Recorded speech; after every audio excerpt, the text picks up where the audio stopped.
সকলে জোরে বলুন একটু আমিন। আমার ভাইরা, তাহলে কোরআনের কথা সত্য না মিথ্যা? কোরআনের শুরুতে ইন্ট্রোডাকশন, সূচনা, ভূমিকাতে আল্লাহ জানিয়েছেন লালিকাল কিতাবুল লা রাইবা ফীহ। আল্লাহ বলছেন ওই কিতাব, যে কিতাব লৌহে মাহফুজের উপরে মধ্যে সংরক্ষণ করা ছিল আদম নবীর জামানায়, শীষ নবীর জামানায়, ইদ্রিস নবীর জামানায়, নূহ নবীর জামানায়, ইব্রাহিম নবী, ইউসুফ নবী, ইয়াকুব নবী, এমন করে যত পয়গম্বর এসেছে সব পয়গম্বরের জামানায় কোরআন ছিল না? ছিল না? কোরআন ছিল, কিন্তু কোন নবী নবীর উম্মতের কল্যাণের জন্য, উপকারের জন্য কোরআন পৃথিবীতে পাঠায় নাই। কোরআন পাঠিয়েছে উম্মতে মুহাম্মাদীদের কল্যাণের জন্য। জোরে বলুন একটু সুবহানাল্লাহ। আল্লাহ তা সেই কোরআনের শুরুতে প্রথমে ইন্ট্রোডাকশন, সূচনা, ভূমিকাটি জানালেন লালিকাল কিতাব, ওই কিতাব যে কিতাব লৌহে মাহফুজে পূর্বে সংরক্ষিত করা ছিল। ওই কিতাবের ভিতরে যত তথ্য পরিবেশন করা হয়েছে, অতীতকালের কথা, বর্তমান কালের কথা, ভবিষ্যৎ কালের কথা, কিয়ামত কবে হবে, বর্তমান প্রযুক্তির বিজ্ঞানীদের, সব দেশের বিজ্ঞানীদের ডাকে। পৃথিবীতে বর্তমান দেশের সংখ্যা হলো 256টি। কটি বলল? তাম পৃথিবীতে দেশের সংখ্যা বর্তমান 256টি।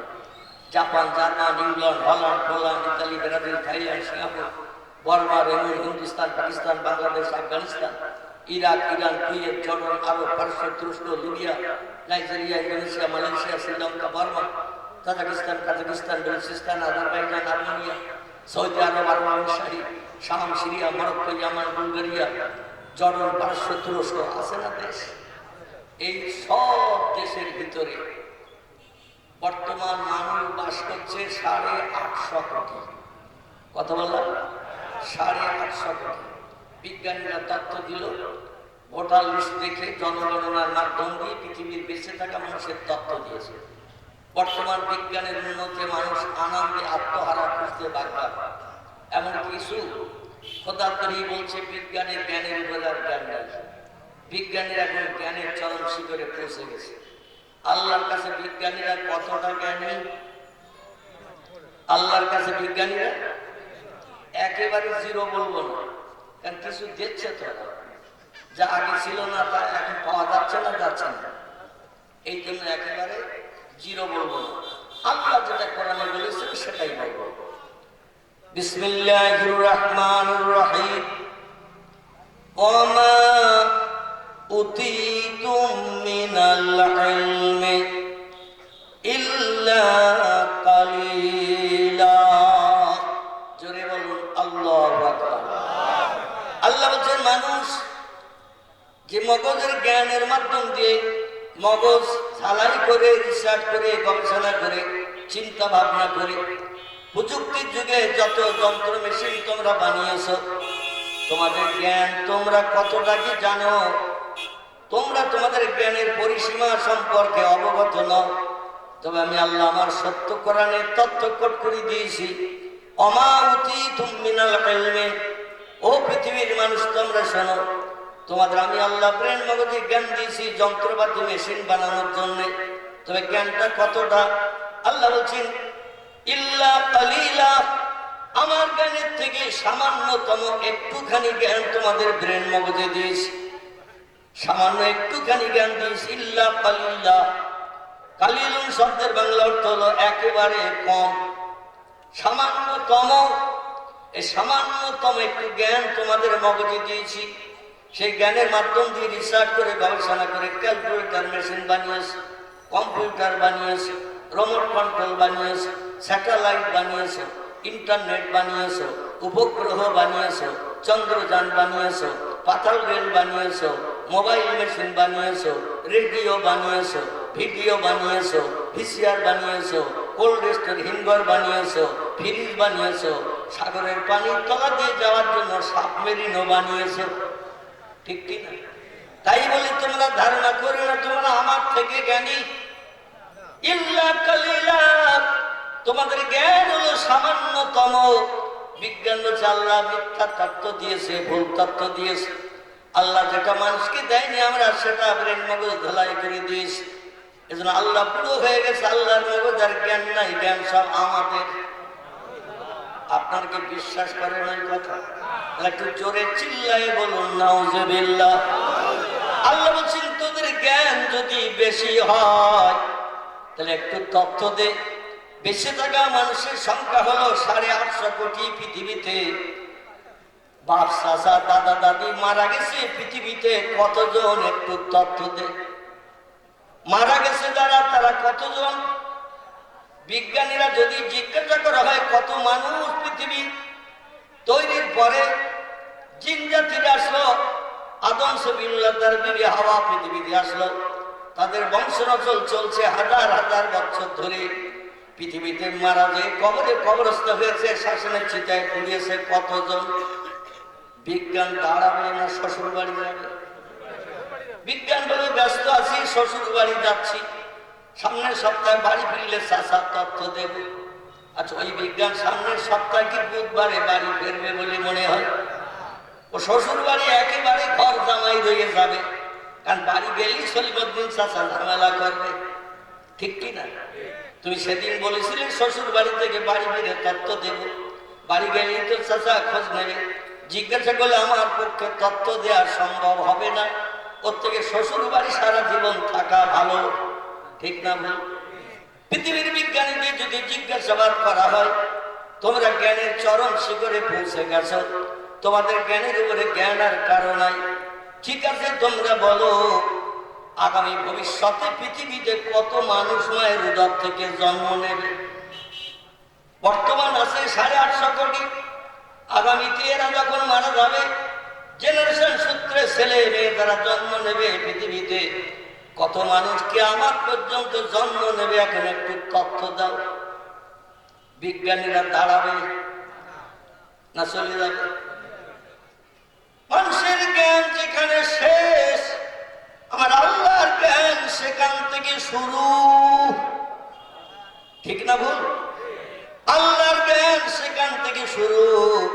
এই জন্য আল্লাহ বলছেন আমার কোরআনে অতীত কালের যত কথা লিপিবদ্ধ করেছি, বর্তমান কালে তোমাদের জীবনের সঙ্গে ঘটবে যেগুলো। আপনাদের ঢাকায় ভূমিকম্প হচ্ছে না? হচ্ছে না?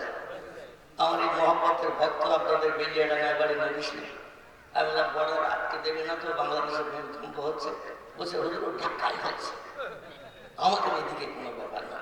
আমি তাহলে বর্ডারে ঝামেলা হবে না তো? কারণ ইন্ডিয়ান মানুষ মারা থাকে এই দেশে এসে ভূমিকম্পে, এটা ইন্ডিয়ান সরকার চাইবে? এই জন্য আমাদের বর্ডারে আটকে দিলে দিতে পারে। আমি তো জিজ্ঞাসা করলাম, বললো হুজুর সে ঢাকায় হয়েছে, ওই দিকে হচ্ছে, নরসিংদী টিংদি ওই দিকে হচ্ছে, কক্সবাজার দিকে হচ্ছে, আমাদের দিকে কোনো খবর নয়। আমি আলহামদুলিল্লাহ তাহলে চাই। আমার ভাইরা, যে খবর মানুষ জানে না সে খবর জানে কে? যেটা মানুষ চোখে দেখতে পায় না সেটা দেখতে পায় কে? যে কাজ মানুষ তাড়াতাড়ি করতে পারে না সে কাজটা সবার আগে করতে পারেন কে?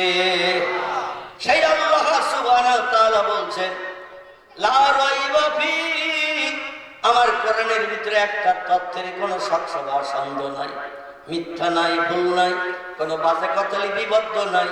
It is true fact. কোরআনের সব কথাগুলো হলো সত্য।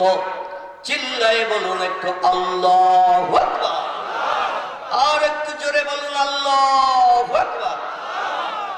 সেই কোরআনের পাঠ থেকে গোটা 3 সেন্টেন্স বাক্য আয়াত আপনাদের কাছে রেখেছি। বর্তমান প্রযুক্তি যুগের কিছু মোল্লা মৌলবীরা এই কোরআন পাকের আয়াতের উপরে নির্ভর করে না, বিশ্বাস করে না। এই জন্য আমি আপনাদের একটু স্বীকৃতি চাইলাম। কোরআনের কথা আল্লাহ বলছেন সব সত্য, কোনো সন্দেহ নাই। আপনারা সকলে একমত হয়ে স্বীকৃতি দিলেন তো? তবে কালকে চার দোকানে বসে আমার বিরুদ্ধে মন্তব্য হবে সেটাও আমি জানি। যদিও স্বীকৃতি দিয়েছেন, আল্লাহ আকবার ধ্বনি দিয়েছে, কিন্তু কালকে চায়ের দোকানে গিয়ে কিছু মানুষ তারা সাধারণ চাষি না, তাঁতি না, কামার না, কুমোর না, ডাক্তার না, মাস্টার না, বিজ্ঞান না, দর্শন না, ইঞ্জিনিয়ার না, তারা আলেমের দল। কিসের দল? আলেমের দল, কোরআন হাদিস পড়া জ্ঞানীর দল। তারা কিন্তু আমার এই বক্তব্য যদি মোবাইলের মাধ্যম দিয়ে কারোর কাছে শুনে বা এই মজলিসের আশেপাশে থাকে, কিছু অধমের কণ্ঠের কথা যদি তাদের কানে যায়, কালকে সাইড দোকানে বিভিন্ন জায়গায় উপহাসমূলক তথ্য দেবে এবং হাসি খুশিতে আনন্দ করবে। এটা ঠিক বললাম না বলবো? আচ্ছা, কে কে আমাদের পশ্চিম বাংলার হুগলি জেলার ফুরফুরার পীর আবু বকর সিদ্দিকী ওয়াল কুরাইশি রাহমাতুল্লাহ আলাইহি মতাদর্শকে পছন্দ করেন, মানেন? একটু আমাকে হাত তুলে দেখান। নারায়ে তাকবীর, নারায়ে তাকবীর। তাহলে যদি আমার বক্তব্যের বিরুদ্ধে কোনো মন্তব্য সাহিত্যখানে আপনাদের সামনে করে, সেখানে আপনারা ইতিকাফের নিয়ত করে থেকে বাড়ি যাবেন তো নাকি? ইতিকাফ পর্যন্ত কোনো প্রতিবাদ না করে, কথা না বলে, শুনে বাড়ি চলে যাওয়া, এর নাম হলো ইতিকাফ। এই ইতিকাফ করে বাড়ি যাবেন কে কে? এবার একটু হাত তোলেন তো দেখি। আপনারা শুধু একটা কথা বলবেন, ফুরফুরা শরীফের মতাদর্শের আলেমেরা যে বক্তব্য রেখে গেছে, অবশ্যই তারা আহলে সুন্নাতুল জামাতের আকীদা বিশ্বাসী মানুষ। নবী বলেছেন, আমি দুটি জিনিস তোমাদের জন্য রেখে যাচ্ছি, একটি হলো আল্লাহর পাক কালাম কোরআন, একটি হলো আমার সুন্নত। জোরে বলুন একটু সুবহানাল্লাহ। এছাড়া আর কিছু বলেছেন নবী? বলেছেন? বলেন। তিনি শেষ বক্তব্য রেখে গেছেন, আমি দুটি জিনিস তোমাদের কাছে রেখে যাচ্ছি, একটি হলো আল্লাহর পাক কালাম কোরআন, আর একটি হলো আমার সুন্নত, আমার জীবন আদর্শ। বিশ্ব নবী মুহাম্মদ রাসূলুল্লাহর জীবন আদর্শ বাস্তব জীবে রূপদান করে পালন করে সেই যুগের মানুষ আধ্যাত্মিক জগতের শৈল শিখরে পৌঁছে যে আল্লাহকে রাজি করে পৃথিবীতে অলৌকিক কার্য আশ্চর্যজনিত ঘটনা কিছু সে যুগে দেখিয়েছেন না দেখাননি? এই দেখিয়েছেন না দেখাননি? তারা যদি দেখাতে পারে, তাহলে এই যুগের মানুষেরা সেই পদমর্যাদার অধিকারী যদি হয়, আমল কালাম মোরাকাবা মশাদার সবক যদি নষ্ট করে সেই পদমর্যাদার মানুষ যদি এই যুগের মানুষ হয়, তারাও দেখাতে পারবে না? পারবে না? পারবে না? পারবে না? আমি আপনাদের আওয়াজ একটু ষোলো মাসা দেখছি, মানে মনের ভিতরে সন্দেহ হচ্ছে, মানে আওয়াজ আমি মানে এরকম একটা বুঝতে পারছি। আল্লাহু আকবার। আমার ভাইরা, নিঃসন্দেহে 100% বিশ্বাস রেখে আল্লামা রুহুল আমিন রাহমাতুল্লাহ আলাইহির একটি কিতাব আপনাদের পড়তে বলবো। কিতাবটির নাম হলো তরিকত দর্পণ তাসাউফ তত্ত্ব। কি নাম বললাম? তরিকত দর্পণ তাসাউফ তত্ত্ব। ঠিক এই মোটা বইটি হুজুর লিখেছেন। আল্লাহকে আপন বানাতে গেলে যে সমস্ত কাজগুলো বান্দার জন্য করা আবশ্যক, খুব ভালো করে বুঝবেন। আমি এখনো কিন্তু ওয়াজ শুরু করিনি, একটু ট্রাক্টর দিচ্ছি। কি দিচ্ছি? ট্রাক্টর জমি একটু শস্য দিচ্ছি, কারণ ঘাস বাগানে দানা ছড়ালে সারা হবে তো। হ্যাঁ, ঝোপঝাড় জঙ্গলে যদি দানা ছড়ানো হয়, পাটের দানা, মসুর দানা, সরিষার দানা, ঝোপঝাড়ে যদি ছড়ানো হয় সারা হবে। আচ্ছা, ঘাস মেরে দিয়ে জমিন বার করে যদি দানা ছড়ানো হয়, একটাও দানা চারা হতে মিল যাবে? জমিনের সঙ্গে কানেকশন হলে চারা অবশ্যই ফুটবে। এই জন্য 2% জন্য একটু ট্রাক্টর দিয়ে নিচ্ছে, একটু ধৈর্য ধরে বলবেন। ইনশাল্লাহ আমি তারপরে দানা ছড়াবো আল্লাহর পাক কালাম কোরআন মাজিদ দিয়ে, পয়গম্বর মুহাম্মদ রাসূলুল্লাহ জবানি হাদিস শরীফ দিয়ে। জোরে বলুন একটু আমিন। জোরে বলুন একটু আমিন। আচ্ছা, একটু আমরা রাসূলকে খুশি করি, কারণ এই কোরআনের মজলিস যখন এখানে কায়েম করা হয়েছে, যেখানে তাস খেলা হয় সেখানে দরুদ শরীফ কওয়ার পরে খেলা শুরু হয়। তাস খেলা হয় যেখানে, ক্যারাম বোর্ড খেলে ছেলে যেখানে ধারে উঠি ও ধারে, ও ধারে উঠি এর ধারে, গুড়ুম গানাম অ্যাকশন করে, ওখানে কবার কলেমা শরীফ পড়ে ক্যারাম বোর্ড খেলা শুরু হয়। যেখানে ফুটবল খেলা হয়, ক্রিকেট খেলা হয়, ওখানে কবার কলেমা শরীফ দরুদ শরীফ পড়ে বলে লাথি দেয় খেলোয়াড়রা দেয়। যেখানে ভিডিও দেওয়া হয় ন্যাংটানারি নাচ গান মুস্কি হাসি, সেখানে কবার কলেমা শরীফ দরুদ শরীফ পড়া হয়। হয় হয় তাহলে কলেমা শরীফ দরুদ শরীফ পড়ার জায়গা হলো এই মজলিস। ঠিক বললাম না বলবো? আর এই মজলিসে যদি নবীর মহব্বতে একটু দরুদ শরীফ পাঠ করি, আল্লাহর একাত্মবাদের ভাষা কলেমা শরীফের জপ যদি একটু করি, আমাদের দুনিয়ায়ও লাভ হবে, পরকালও লাভ হবে। দুই জায়গায় যখন লাভ হবে, লাভের ব্যবসাকে আমরা ছেড়ে দেব? কিছু দল মত পথের মানুষ বলে জোরসরি করতে হবে না, কিছু দল মত পথের মানুষ বলে হ্যাঁ দোয়া মোনাজাত করতে হবে না, আল্লাহ তো মনের খবর রাখে। আচ্ছা, একটা টিউবওয়েল রাস্তার ধারে যদি থাকে, ও টিউবওয়েলের পাইপের ভিতরে পানি আছে না নাই? টিউবওয়েলের পাশে যদি বলে পিপাসায় মরে যাচ্ছে, একটু পানি দিয়ে টিউবওয়েল কল, ও কখন সে দেবে? একটু হাতল চাপতে হবে না? হবে না? একটু হাতল না চাপলে পানি বার হবে? এই জন্য হাতল চাপার না হলে দোকানে হাত তুলে দোয়া করা, আর দোয়া মুখ খুলে বাধা। এবাদতে নির্যশ হলো দোয়া। আল্লাহ বলছেন উদুনি, তোমাদের কিছু দরকার হলে আমার কাছে চাও, আস্তাজিব লাকুম, আমি তোমাদের দোয়া দাবি কবুল করে মুখে হাসি ফুটাবো। জোরে বলুন একটু সুবহানাল্লাহ। তাহলে যারা এই আয়াত চোখে দেখেনি তারা দোয়া করবে। কি বলি বুঝতে পেরেছেন? এই আয়াত তারা চোখে দেখেনি, তাদের দোয়ার দরকার নেই। তার কারণ হলো রাত জেগে জেগে তাহাজ্জুদের নামাজ পড়ে পড়ে আমল নামার থলি এত ভর্তি হয়ে গেছে, থলির ভিতরে আর কিছু রাখার জায়গা তাদের নেই। তার থলির মুখে সেন্টেনে দিয়ে 10 টাকার তালা লাগিয়ে চাবিটা সাগরে বা নদীতে ফেলে দিয়েছে। চাবি খুঁজে পাওয়ারও আর উপায় নাই, থলি সেন খোলারও আর উপায় নাই। এই জন্য থলির ভিতরে আর কিছু ঢোকাতে চায় না, শুধু কোন রকমে আসসালামু আলাইকুম ওয়া রাহমাতুল্লাহ, আসসালামু আলাইকুম ওয়া রাহমাতুল্লাহ। আমাদের থলি খালি না ভর্তি? একটু জোরে বলেন। আবু বকর সিদ্দিক রাদিয়াল্লাহু আনহু বিশ্ব নবীর ডান হাত ছিলেন। আল্লাহ নবী দুনিয়ায় বেঁচে থাকতে যার জান্নাতের সার্টিফিকেট দিলেন। নবী বলছেন তামাম পৃথিবীর সব আমার সাহাবায়ে কেরাম থেকে শুরু করে তাবেঈন মুস্তাদিন মুতাআখিরিন মুতাকাদ্দিমিন থেকে শুরু করে ওলি আউলিয়া গাউস কুতুব নকিব আবদাল শহীদ সোহাদা হাজী গাজী সুফি দরবেশ ইমানদার মুমিন মুসলমান নরনারী সবার সবগুলো যদি গাড়ি পাল্লার একদিকে চাপানো হয়, আর আমার আবু বকরের নিজের আমলের সবগুলো যদি গাড়ি পাল্লার আরেক দিকে চাপানো হয়, মনিকাটা ঝোঁকবে কোন দিকে? সকলে একমত নাকি? আবু বকর সিদ্দিকের দিকে। এত সবের অধিকারী হওয়া সত্ত্বেও তিনি নামাজ পড়েছেন না, বাদ দিয়ে ঘরে বসেছেন? ঘরে বসেন। এবং তিনি আল্লাহর জাহান্নামের ভয়ে কেঁদেছেন না কাঁদেননি?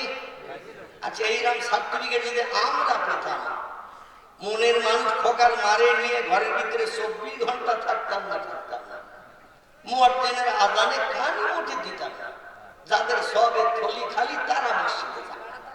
আমার তো থলি ভর্তি, মাল ঢোকানোর জায়গা নাই, বাইরে বেরিয়ে যে নামাজ পড়ার দরকার নাই। নাউযুবিল্লাহি মিন যালিক। এই জন্য আবু বকর সিদ্দিক, হযরত ওমর ফারুক, ওসমান গনি, আলী মুর্তজা রাদিয়াল্লাহু আনহু মরণের দিন পর্যন্ত তারা ইবাদত করেছেন না করেননি? আমলনামা থলি বেশি করতে চেয়েছেন না চাননি?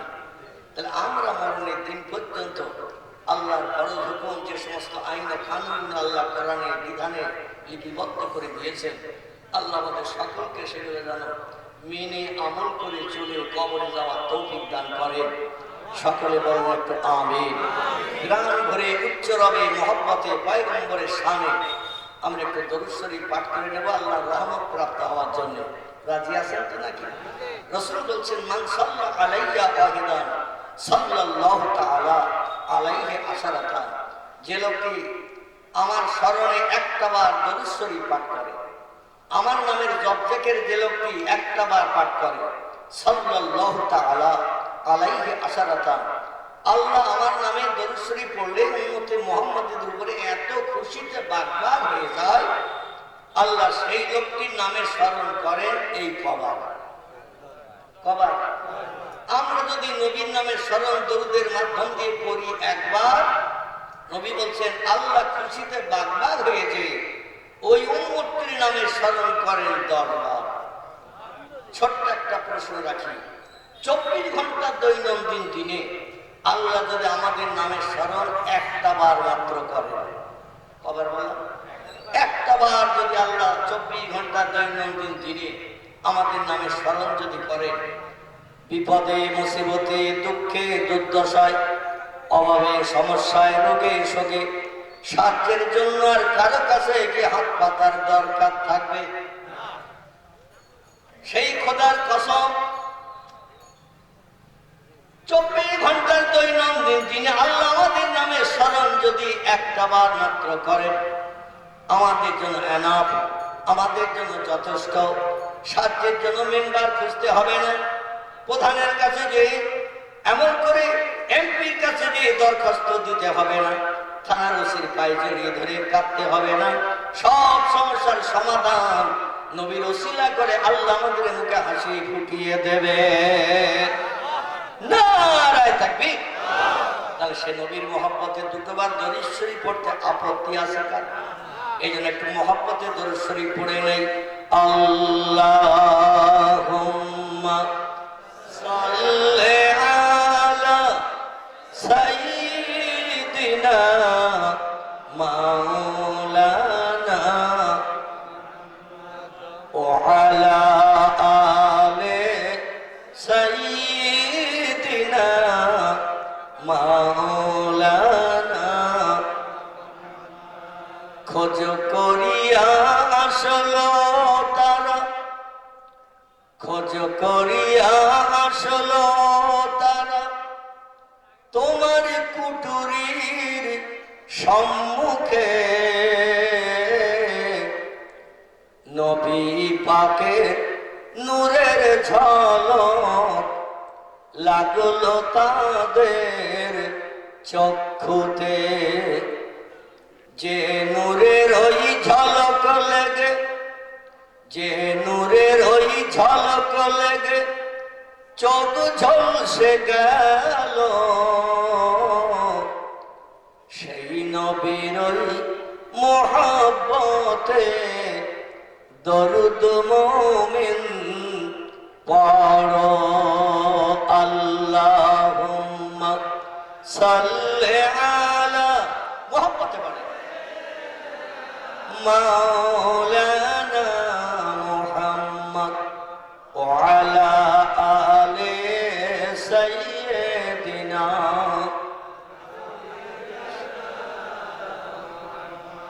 অভয় বাণী দিল তারা, অভয় বাণী দিল তারা ও আমিনা বিবি। শিশু পুত্র তোমার হবে শেষ জামানার নবী। যে শিশুকে দেখে তারা, যে শিশুকে দেখে তারা রাসূল মেনে গেল, সেই নবীর ওই মুহাব্বতে দরুদ মুমিন পড়ো। আল্লাহুম্মা সাল্লি আলা সাইয়্যিদিনা মাওলানা ওয়া আলা আলি মাওলানা। প্রাণ ভরে কলেমার জিকির লা ইলাহা ইল্লাল্লাহ, লা ইলাহা, লা ইলাহা ইল্লাল্লাহ মুহাম্মাদুর রাসূলুল্লাহ। কাক ডাকে কাকা রবে, কাক ডাকে কাকা রবে, কোকিলের স্বর মধুর লাগে, ডাকে সেই হেমন্তের হাওয়ায়। আল্লাহ ছাড়া মাবুদ নাই, বলো লা ইলাহা ইল্লাল্লাহ, লা ইলাহা, লা ইলাহা ইল্লাল্লাহ মুহাম্মাদুর। নবী বকর গারে সুরে নবীও বকর গানে সুরে, সেই নামের ওই জেকের করে, তাই না দেখে মাকড়া সাথী জাল বুনিয়া যায়, কবুতর এসে পাশে বসে স্মরণ করে, তাই বলো লা ইলাহা ইল্লাল্লাহ, লা ইলাহা, লা ইলাহা ইল্লাল্লাহ মুহাম্মাদুর রাসূলুল্লাহ। সকলে প্রাণ করে বলুন সাল্লাল্লাহু আলাইহি ওয়াসাল্লাম। নবীজি জানিয়েছেন, এ সাহাবীরা তোমরা কি বলতে পারো পৃথিবীতে সব থেকে বখিল কোন লোকটি, কঞ্জুস কোন লোকটি, কৃপণ সব থেকে কোন লোকটি বেশি কৃপণ? সাহাবীরা এক একজন এক একটি তথ্য দিলেন। টাকা পয়সা থাকতে যে লোকটি ভালো বাজার করে খায় না, পয়সা কড়ি থাকতে, জায়গা জমি থাকতে যে লোকটি ভালো ঘর বাড়ি বানায় না, অর্থ সম্পদ থাকতে যে লোকটি ভালো পোশাক পরিধান করে না, সেই লোকটির মতো কঞ্জুর বখিল কৃপণ আর দুটো নাই। রাসূল বললেন লা ইলাহা সাহাব, তোমাদের উত্তর সঠিক হয় নাই। সাহাবীরা বললেন মা ইয়া রাসূলুল্লাহ, তাহলে কৃপণ বখিল কঞ্জুস কোন লোককে আপনার তথ্য দিন। নবী বলছেন যে লোকটি আমার নাম শুনল কিন্তু একটু সাল্লাল্লাহু আলাইহি সাল্লাম বলল না, তার মতো কৃপণ বখিল কঞ্জুস তা আমার পৃথিবীতে আর দুজন নাই। জোরে বলুন একটু নাউজুবিল্লাহ। এজন্য নবীর নাম যখনই কানে আসবে মুহাম্মাদুর রাসূলুল্লাহ, সঙ্গে সঙ্গে একটু দুরূদের তহবা পেশ করবে সাল্লাল্লাহু আলাইহি সাল্লাম। রাসূল বলছেন লা ইয়াদখুলুল জান্নাহ, আমি মুহাম্মদ ওই সময় পর্যন্ত জান্নাতে ঢুকবো না, জান্নাতে সুখ উপভোগ করবো না, হাত্তা ইয়াতাকে, যে লোকটি একটা বার সারা জীবনের ভিতরে আমার আল্লাহর নাম, আমার নামটা একটা বার জপ করেছে, আমি তারে জান্নাতে না ঢোকানো পর্যন্ত জান্নাতের সুখ কি জিনিস আমি রাসূল উপভোগ করব না। জোরে বলুন একটু সুবহানাল্লাহ। নবীজির মহব্বত, প্রেম, ভালোবাসা আমাদের একটু বেশি বেশি করা উচিত না অনুচিত? দরকার আছে না? আছে, আলহামদুলিল্লাহ। তাহলে এবার আসুন আমি কোরআনের আয়াত ও পয়গম্বর মুহাম্মদ সাল্লাল্লাহু আলাইহি ওয়াসাল্লাম থেকে এগিয়ে যে বর্তমান একবিংশ শতাব্দীর যুগে আপনারা পুরপুরা মতদর্শের মানুষ, আমাদের পশ্চিমবাংলার অধিকাংশ জেলা, উত্তর চব্বিশ পরগনা, দক্ষিণ চব্বিশ পরগনা, নদিয়া, মুর্শিদাবাদ, মালদা, হাওড়া, হুগলি, মেদিনীপুর, এইভাবে যত জেলা আছে, পুরুলিয়া, বাঁকুড়া, সব জেলার মানুষ পুরপুরা শরীফের পিসা কেবলার আদর্শের অনুকরণ করে অতীতকালে চলেছে, বর্তমান কালে চলছে। জোরে বলুন সুবহানাল্লাহ। কারণ শরীয়তের ফতোয়ার কিতাবে এসেছে কারামাতুল আউলিয়া হাক্কুন, আল্লাহ নবীদের মুজিজা যেমন সত্য, ওলিদের কারামাত তেমন সত্য। জোরে বলুন একটু আমিন। নবীদের মুজিজা যেমন সত্য, ওলিদের কারামাত তেমন সত্য। কারণ ওলিরা হলো আল উলামা ওয়ারাসাতুল আম্বিয়া। নবী পাক সাল্লাল্লাহু আলাইহি ওয়াসাল্লাম বলছেন কোরআন হাদিসের বিজ্ঞ পণ্ডিত এবং আল্লাহর যেমনটি করে আল্লাহকে যারা রাজি করে নেন আমার আদর্শ মোতাবেক, তারা হলো পয়গম্বরদের অনুসরণকারী, পয়গম্বরদের ওয়ারিস। জোরে বলুন সুবহানাল্লাহ। ইলম আবার দুই প্রকার, একটা হলো ইলমে জাহিরি আর ইলমু ইলমাইনি। ইলম হলো দুই প্রকার, জ্ঞান হলো দুই প্রকার। খুব ভালো করে আগে বুঝে নেবেন, অন্যথা আমার বক্তৃতার শেষের দিকে আপনাদের বুঝতে অসুবিধা হবে। জ্ঞান হলো শরীয়তে দুই রকমের, একটা জ্ঞানের নাম হলো ইলমে জাহিরি, একটি জ্ঞানের নাম হলো ইলমে বাতিনি। আল্লামা রুহুল আমিন রাহমাতুল্লাহ আলাইহি তার লেখা কিতাব তরিকত দর্পণের নাম আপনাদের কাছে আগে করেছে, আবার একটাবার বলছি, প্রয়োজন হয়েছে তাই। হুজুর এই তরিকত দর্পণের ভিতরে লিখেছেন জাহিরি ইলমের শত শত ডিগ্রি অর্জন করলে সে আল্লাহর কাছে আলেম হিসাবে বিবেচিত হয় না, যার ভিতরে ইলমে বাতিনির লেশ মাত্র নাই। তরিকত দর্পণের ভিতরে এইভাবেই লেখা আছে, ইলমে জাহিরির শত ডিগ্রি অর্জন করলে সে লোকটি আলেম হিসাবে আল্লাহর কাছে বিবেচিত হয় না, আল্লাহর কাছে আলেম হিসাবে বিবেচিত হয় ওই লোকটি যে ইলমে জাহিরের সঙ্গে ইলমে বাতিনি অর্জন করেছে। দুই রকম জ্ঞান যে লোকটি অর্জন করতে না পেরেছে আল্লাহর কাছে আলেম না। বর্তমান একবিংশ শতাব্দীর যুগে 100-র ভিতরে 99 জন আলেম হলো ইলমে জাহিরি ওয়ালা। কি ওয়ালা বললো? 100-র ভিতরে 99 জন হলো ইলমে জাহিরি ওয়ালা। শতকরা 1 জন হতে পারে ইলমে বাতিনি ওয়ালা। ইলমে জাহিরের জ্ঞানকে বাস্তবে রূপদান করে সমাজের মানুষের কাছে প্রকাশ করার জন্য ইলমে বাতিনির প্রয়োজন। আর ইলমে বাতিনি এই জন্য লাগবে, আল্লাহ পাকের নবী বলছেন, মান কানা লিল্লাহ, যে লোককে আল্লাহর আপন হয়ে যাবে, ইবাদত বندگی উপাসনা তাসবিহ তাহলিল পাঠ করে, কানাল্লাহু লাহু, আল্লাহ তার আপন হয়ে যাবে। এছাড়া আল্লাহর আপন হওয়ার আর কোন লাইন পৃথিবীতে নাই নাই নাই। আল্লাহর আপন হতে গেলে, আল্লাহরে রাজি করে জীবনের বন্ধু বানাতে গেলে একটাই মাত্র লাইন, সেটি হলো ইলমে বাতিনির লাইন। ইলমে বাতিনি যার ভিতরে নাই সে কোনদিন আল্লাহর আপন হতে পারবে না। ও হলো চিংড়ি মাছ ওয়ালা আলেম। কি মাছ বললাম? চিংড়ি মাছ। এই জন্য বললাম একটু পানি থেকে উপরে তুলে ছেড়ে দেবে, ছটফট করে লাভ হবে। লাভ হবে না? চিংড়ি মাছ ধরে উপরে ছেড়ে দিলে ছটফট করে লাভ হবে। 2-4 বার সবার লাগানোর পর ও ঠান্ডা হয়ে যায়। কিন্তু ইলমে বাতিনির এলে আল্লাহ তাদের হৃদয় দিয়েছে। ও মরণের বিছান সজ্জায় শুয়েও পৃথিবীর মানুষকে তাজ্জব বানিয়ে দিয়ে থাকেন।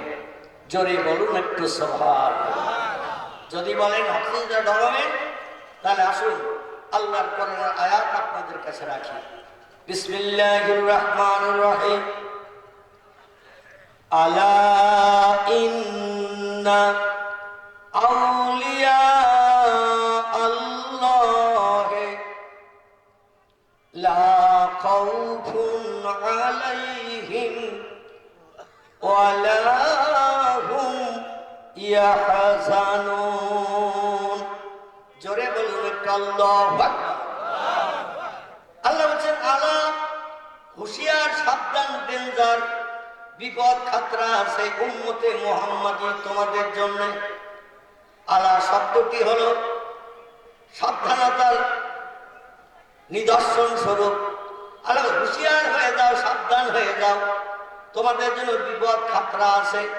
ইন্না আউলিয়া আল্লাহ, যারা আমার সঙ্গে দোস্তি করেছে, আমার সঙ্গে যারা বন্ধুত্ব করেছে, আমার সঙ্গে যারা ফ্রেন্ডশিপ স্থাপন করেছে, রাতের গভীরে সব সৃষ্টি বিছান সজ্জায় কিংবা বাসায় যখন বিশ্রামে যায়, আমার সঙ্গে বন্ধুত্ব তারা করে নেয়। বিছান সজ্জায় লাথি মারে তারা, বিবি বাচ্চার মায়ের ছাড়ে তারা, যায় নামাজের পাঠি, রাতের গভীর রাত 12টার পরে খোঁজ করে তারা। বোঝা গেল? রাতের গভীরে বিছান সজ্জার মায়া ছাড়লো যারা, বিবি বাচ্চার মহব্বত পরিত্যাগ করলো যারা, ঘুমকে হারাম করে নিল যারা, এবং যায় নামাজের ফাট পাটি খোঁজে তারা, আমার যেমন জন্য গভীর রাতে রাত্র দ্বীপ্রহরের পর থেকে নিয়ে ফজরের আযান ধ্বনি রাত পর্যন্ত একটা নামাজ আছে দৈনন্দিন। এই নামাজটির নাম কি? একটু জোরে বলেন। ওমিনাল লাইলি ফাতাহাজ্জাদ বিহি নাফিলাতান লাক। জোরে বলুন আল্লাহু আকবার। আল্লাহ কোরআন পাকের 15 পারা সূরা বনী ইসরাঈলে তথ্য কোট করে দিয়েছেন। আল্লাহ বলছেন, রাতের বেলা যারা ঘুম হারাম করলো, বিবি বাচ্চার মায়া ছেড়ে দিল, বিছান সজ্জায় লাথি মেরে দিল, আমার রেজা মন্দির জন্য যায় নামাজের পাঠিতে যারা দাঁড়িয়ে গেল, শরীয়তের বিধান মোতাবেক 4 রাকাত মতান্তরে 6 রাকাত, কথা বললাম 4 রাকাত মতান্তরে 6 রাকাত দৈনন্দিন একই নিয়মে পড়তে হবে। আজকে পড়লাম 4, কালকে পড়বো 6, পরশু পড়বো 2, এমন নয়। প্রতিদিন একই নিয়মে 6 রাকাত মতান্তরে 4 রাকাত করে নামাজ আদায় করবে। এই গভীর রাত্রের নামাজ আমার কাছে এত প্রিয়, পছন্দনীয়, আমি বান্দার আপন হতে আর দেরি করি না। বর্তমান পৃথিবীতে পীর মশাইদের পথ অবলম্বন যারা না করে এরা 5 ওয়াক্ত ফরজ নামাজটাও পূর্ণভাবে আদায় করে কিনা আমার জানা নাই। এই তাহাজ্জুদের নামাজ শুধু নয়, আল্লাহকে রাজি করতে গেলে, আপন বানাতে গেলে, নিজের জীবনের সব সুখ শান্তি আদায় করে মুখে যদি হাসি ফুটাতে চান, আরো কয়েক ওয়াক্ত নামাজ আছে। 5 ওয়াক্ত নামাজ অবশ্য কর্তব্য। আল্লাহ দুনিয়ায় বাস করছি তাই পড়তে হবে। আল্লাহ জমিনে ঘর বেঁধে বিবি বাচ্চা নিয়ে সুখ ভোগ করছি তাই 5 ওয়াক্ত পড়তে হবে। আল্লাহ নিয়ামত ভালো ভালো খাবার খাচ্ছে এই জন্য 5 ওয়াক্ত নামাজ পড়তে হবে। কিন্তু আল্লাহ দুনিয়ায় বাস করতে গেলে এই যে 5 ওয়াক্ত নামাজ দৈনন্দিন প্রত্যেকটি মুসলমান নরনারীর জন্য আবশ্যক, ফরজ। এছাড়া কিছু নফল নামাজ আছে, কারবার নাম হলো ইশরাক, কারবার নাম হলো চাষ, কারবার নাম হলো আওয়াবিন। আমি যদি বলে একটা হাত তুলে দেখেন এই নামাজগুলো কে কে পড়ে, হাত আমাদের উঠবে না, নিঃসমুখ হয়ে থাকবে, হাত আমাদের উঠবে না। আল্লাহরে এমনি এমনি রাজি করা যায় না। জীবনে চাষের নামাজের খবর রাখো না, ইশরাকের নামাজের খবর রাখো না, মাগরিবের নামাজের পরে 6 রাকাত আওয়াবিনের নামাজ জীবনে কোনদিন খবর রাখুনি। তুমি কি করে বুঝবে আধ্যাত্মিক জগতের কথা? আধ্যাত্মিক জগতের কথা তুমি কি করে বুঝবে? আল্লাহ নবী বলছেন, মান কানা লিল্লাহ, বেশি বেশি করে নামাজ আদায় করে আল্লাহর যারা রাজি করে নেয়, কানাল্লাহু লাহু, আল্লাহ তার আপন হয়ে যায়। আর আল্লাহ যখন কোন বান্দার আপন হয়ে যায়, অকুল্লা শাইয়্যিন ইয়ানফাউন নাস, পৃথিবীর সব সৃষ্টি তার সঙ্গে বন্ধুত্ব তৈরি করতে কারোর প্রতিজ্ঞা নেয়। জোরে বলুন একটু সুবহান। যত সৃষ্টি পৃথিবীতে বাস করে, ওয়াইন মিন শাইইন ইল্লা ইউসাব্বিহু বিহামদিহি, আল্লাহ কোরআনে তথ্য কোট করে দিয়েছেন। যা কিছু চোখে দেখতে পাও, যা কিছু চোখে দেখতে পাও না, সব সৃষ্টি আমার নামের তাসবিহ পাঠ করে, আমার নামের গুণগান করে, আমার নামের জপ জিকির করে। কিন্তু সমস্ত সৃষ্টির ভিতরে সেরা করে যাদের বানিয়েছি তারা হলো লাকাদ খালাকনাল ইনসানা ফি আহসানি তাকবীর। জোরে বলুন আল্লাহু আকবার। আল্লাহ বলছেন, যত সৃষ্টি আমি বানিয়েছি সমস্ত সৃষ্টির ভিতরে সেরা করে বানিয়েছি ইনসান জাতিকে। ইনসান হলো আরবি ভাষা, ইংরেজিতে বলা হয় ম্যান, বাংলায় নাম হলো মানুষ বা মানব জাতি। আল্লাহ বলছেন, মানুষকে আমি সব সৃষ্টির থেকে সেরা করে বানিয়েছি। কিন্তু সমস্ত সৃষ্টি আমার নামে তাসবিহ পড়ে, আমার নামের জপ জিকির করে। তার কারণ হলো আমাদের মতো 5 বাটি চাল মানুষ ছাড়া কোন সৃষ্টির ঘরে আছে? একটু তথ্য দেন। কোন সৃষ্টি আমাদের মতো 5 বাটি চাল ঘরে রাখে আগামীর জন্য? পুকুরে কি কোন সৃষ্টি মাছ বসে? জমি থেকে কোন সৃষ্টি ফসল তৈরি করে? ব্যাংকে কি কোন সৃষ্টি টাকা রেখে দেয় ভবিষ্যতে লাগবে তুলে আনবো, সমস্যা মিটে? সব খেয়েই মরে। ঠিক বললাম না? বলি যত সৃষ্টি মরে সব খেয়েই মরে, না খেয়ে কেউ মরে না। কিন্তু আসলে আমরা ভবিষ্যতে চিন্তা করে ব্যাংকে টাকা রেখেছি, জমিনে ফসল করি, পুকুরে মাছ পুষি এবং আরো বিভিন্ন পরিকল্পনা করে থাকি, যার কারণে আমরা শুধু আল্লাহর নেই না, আমরা শুধু আল্লাহর নেই না, আল্লাহর উপরে ভরসা করি। আর যত সৃষ্টি পৃথিবীতে আসে বাসা থেকে বেরিয়ে যেই কা কা কা করে ডাকতে ডাকতে যায়, কোকিল গাছের মাথায় বসে বসে কুহু কুহু রবে ডাকে। আল্লাহ দিনের আলো বেরিয়েছে, সূর্য আলো দিয়েছে, দুনিয়ার যত পাখি আছে আমার চোখ মেরে দেখতে পারবে না। কোকিল তাই বট গাছের মাথায়, অশ্বত্থ গাছের শিখরে ভোরবেলা মর্জেন যখন মসজিদ আজান দেয় দেখবেন কুহু কুহু করে ভোরবেলা ডাকে না ডাকে না। এই ডাকটা আল্লাহর কাছে এত প্রিয়, পছন্দনীয় হয়ে যায়। আল্লাহ বলে, ভোরবেলা আমার নামে স্মরণ করছিস, কুহু কুহু রবে ডাকছিস, আল্লাহু আল্লাহ আল্লাহু আল্লাহ বলছিস, আর আমি তোরে সারাদিন পাখির ঠোকরানের ভয়ে গাছের পাতার ভিতরে লুকিয়ে থাকবে। আর রমজানের রোজা ধরে সারাদিন রাখাবো। আমি আল্লাহটা পছন্দ করি না। যারা আমার হয় আমি আল্লাহ তাদের হয়ে যাই। যেখানে পাতার আড়ালে বসে আছিস কোনো পাখি যাতে দেখতে না পায়, তোরে না ঠোকরায়। তবে শুনে নে, ওই পাতার পাশে গতকাল যে ফলটা কাঁচা ছিল আমি ওই রাতের বেলা 1 সেকেন্ডের কারণে ওই ফলটা পাকিয়ে তোর জন্য প্রথম নাস্তার ব্যবস্থা করে রেখেছি। আর একটু জোরে হবে না? নারায়ে তাকবীর। কিন্তু আমরা আল্লাহর সঙ্গে সম্পর্ক গাঢ়তর তৈরি করতে পারি নাই। এই জন্য আমাদের জন্য আল্লাহ পাক রহমতের দরজা বন্ধ করে দিয়েছেন। নামে সৃষ্টি জীবের ভিতরে শ্রেষ্ঠ, সব সৃষ্টির থেকে উৎকৃষ্ট, কিন্তু উৎকৃষ্ট হওয়া সত্ত্বেও আমরা বিজ্ঞানের যুগের মানুষ, দার্শনিকদের যুগের মানুষ, জ্ঞানের যুগের মানুষ, তাই জ্ঞানীদের উপরে ভরসা করি, আল্লাহর উপরে আর ভরসা করি না। আল্লাহ তার রহমত আমাদের জন্য লকআপ করে দিয়েছেন দরজা। এখন আর আল্লাহ আমাদের দিকে 24 ঘন্টাও ফিরেও তাকান না। জোরে বলুন একটু নাউজুবিল্লাহ। ভাইরা আমার, যে লোকটির কথা আপনাদের কাছে আজকে বলার নিয়ত করেছি, তিনি হলেন আমাদের পশ্চিম বাংলার হুগলি জেলার ফুরফুরা শরীফের কীর্তি সন্তান, যার নাম আবু বকর সিদ্দিক আল কুরাইশি রাহমাতুল্লাহ আলাইহি। এই লোকটি মুর্শিদ কেবলা ছিলেন যিনি, পিশাব কেবলা ছিলেন যিনি, তার নাম সুফি ফতে আলী ওয়াইসি রাহমাতুল্লাহ আলাইহি। কলকাতার মানিকতলার বাজারের ভিতরে তিনি কবরস্থ হয়ে আছেন। শিয়ালদা রেল স্টেশন থেকে পশ্চিম দিকে শ্যামবাজার রোড, 5 মাথা ঘোড়ার মাথা, একটা 5 মাথার মোড় আছে শ্যামবাজার, ওখানে একটা ঘোড়া দাঁড় করে রাখা আছে। ওই ঘোড়ার ওখান থেকে শিয়ালদার দিকে আসতে পূর্ব দিকে একটা মেন রোড, আচার্য প্রফুল্লচন্দ্র রোড, ছোট ইংরেজি নাম হলো এপিসি রোড, পুরো নাম হলো আচার্য প্রফুল্লচন্দ্র রোড। এই শিয়ালদা থেকে কিছু দূর যে 2-2.5 কিলোমিটার যে একটি জায়গা আছে, নাম হলো তার মানিকতলা। কি নাম হলো? মানিকতলা। মানিকতলা এখনো গেলেও দেখতে পাবে। এখানে আল্লাহর মাহবুব প্রেমিক বান্দা শাহ সুফি, আল্লাহর ওলি মানুষ সুফি ফতে আলী ওয়াইসি রাহমাতুল্লাহ আলাইহি ওইখানে বাজারে কবরস্থ হয়ে আছে।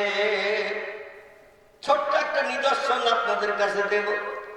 আল্লাহ যারা আপন হয়, কোন কাজ তার জন্য দুরূহ হয়তো নাকি, কোন কাজ তার জন্য দুরূহ হয়তো নাকি, মানে বিপদ সংকুল হয়তো নাকি, না সুবিধা সহজ। কেমন সহজ? আল্লাহর সঙ্গে একত্রতা এমন সম্পর্ক তৈরি করেছিলেন তিনি। একদিন প্রচন্ড রৌদ্র, তবে শিয়ালদা রেল স্টেশন থেকে ওখান থেকে যাচ্ছেন মানিকতলার দিকে। সাকরেদা বলল, হুজুর দুপুরে রৌদ্র, ক্লান্ত হয়ে গেছি এবং ক্ষুধাও পেয়েছি, পিপাসার্ত হয়ে গেছে। হুজুর কোথায় যাবেন তা তো জানি না, আমাদের নিয়ে যাচ্ছেন আপনি? সুফি ফতে আলী ওয়াইসির সঙ্গভঙ্গ সাকরেদেরা বলছে, হুজুর একটু পানি হলে ভালো হতো, কিছু খাবার পেলে ভালো হতো, প্রচন্ড রৌদ্র তো হাঁটতে হাঁটতে ক্লান্ত হয়ে গেছে। আল্লাহর ওলি কিছুই বললেন না। দেখবেন শহর এলাকার রাস্তার 2 ধারে ড্রেন থাকে, ড্রেন থাকে না? যা কিছু বর্ষা বাদলা পানি টানি হয়, বাড়ি নোংরা পানি বার হয়, ড্রেন দিয়ে পাশে খালের দিকে চলে যায় কলকাতা রাস্তা। এখন ড্রেনের পাশে হুজুর বিল্ডিং এর ছায়া যেদিকে সেই দিকে ড্রেনের পাশে বসেছে। সাকরেদা বলল, বসা ড্রেনের পাশে হুজুর বসলেন কেন? বলছে, কি করে তা তো জানি না, এমন তো তেমন বেশি কথাও বলে না, আমরা শুধু চটপট করে চিংড়ি মাছের মতো, ঠিক বললাম না ভুল? চিংড়ি মাছ যেমন ছটপট করে, আমাদের যদি 2 পাতা জ্ঞান একটু আল্লাহ দেয়, তো চিংড়ি মাছের মতন আমরা ছটপট ছটপট করি। এক জায়গায় বসে তো চুপ করে বসে গেলেন, বসে দিয়ে বিড় করে নিজে কি দোয়া করলেন আল্লাহ জানে, আমি অধম জানি না। মানে মাহবুদের স্মরণ ছাড়া আর কিছু করার দরকার আল্লাহ ওলিদের হয় না। ইসমে আজম যাকে বলা হয়েছে বিসমিল্লাহ শরীফ। কি শরীফ? বিসমিল্লাহ শরীফ। কোনো কাজ করতে গেলে আল্লাহর নাম নিয়ে শুরু করবে, আল্লাহ সেই কাজে তোমাদের সফলতা দান করে মুখে হাসি ওঠাবে। এখন আমরা মোল্লা মৌলবীদের কাছে শুনিয়ে মদও খাই যখন, তাও বিসমিল্লাহ বলে খাই। বলে বিসমিল্লাহ বলে খেলি আর কোনো অসুবিধা হবে না। তো বিসমিল্লাহ মদের গ্লাসের সঙ্গে লাগিয়ে দিয়েছে। আবার মাঝে মাঝে গোপালা মদ খাচ্ছে, তো গোপটা উচিকে ধরে মদের গ্লাসটা দিয়ে দিয়েছে।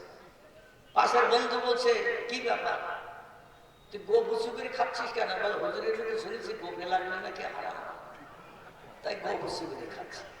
তো তুই খাচ্ছিস কি? তুই খাচ্ছিস কি হারাম জিনিস? তো বলছে না, এর তো মৌলবীরা বলে হারাম আল খামা, মদ তো হারাম। তাহলে হারাম খাচ্ছিস আবার গো বুসু করতেছিস, তোর গো বুসু করার দরকার নেই। মানে এক একজনের কাছে ফতোয়া এক এক রকম। জোরে বলুন একটু নাউজুবিল্লাহ। বিসমিল্লাহ শরীফ পাঠ করলেন, বলে আল্লাহ তোমার উপরে তাওয়াক্কুল করি, ভরসা করি। শিশু ছাত্ররা দুপুর রৌদ্রে ক্লান্ত হয়ে গেছে, পিপাসার্ত হয়ে গেছে, ক্ষুধায় জর্জরিত। ওদের নিয়ে যাবো এখন 500 কিলোমিটার দূর, সূর্যের রৌদ্র, ওরা যেতে পারছে না, আল্লাহ একটু রহম করো। ট্রেনের ভিতরে হাত নামিয়ে দিলেন। সাগরেরা 8-10 জন সেখানে দাঁড়িয়ে, একজন দুজন নয়, 8 থেকে 10 জন মানুষ হুজুরের পাশে ছায়া, একটা বিল্ডিং এর ছায়ায় দাঁড়িয়ে রয়েছে।